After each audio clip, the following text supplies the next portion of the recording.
Hello नमस्कार दोस्तों, मैं शिवेंद्र आप सभी को स्वागत करते हैं शिवेंद्र ब्लॉग में। तो कैसे हैं दोस्तों? उम्मीद करता हूँ आप लोग बहुत अच्छे होंगे। तो भाई लोग बड़ा खुलासा हो के आ गया है कि डिम्पल सिंह पवन सिंह साथे काम कर रही थी, तो अभी पवन भैया को छोड़ के खेसारी भैया के पास आई है।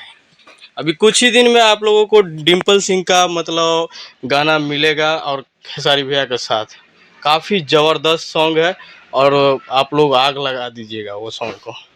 तो समझ लो कि कल या परसों तक उसका पोस्टर आएगा और वीडियो के माध्यम से आप लोगों को वो भी पोस्टर का दिया जाएगा।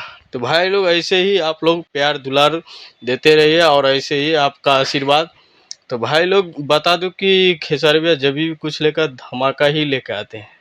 तो ऐसे ही आप लोग ढेर सारा ऐसे ही प्यार देते रहिए और चलते हैं अगले वीडियो में मिलते हैं। तब तक के लिए अपना ख्याल रखें और ऐसे ही देखते रहिए शिवेंद्र ब्लॉग। और आप लोग भाई लोग सपोर्ट कीजिए और आप लोगों को भी सपोर्ट करेंगे हम।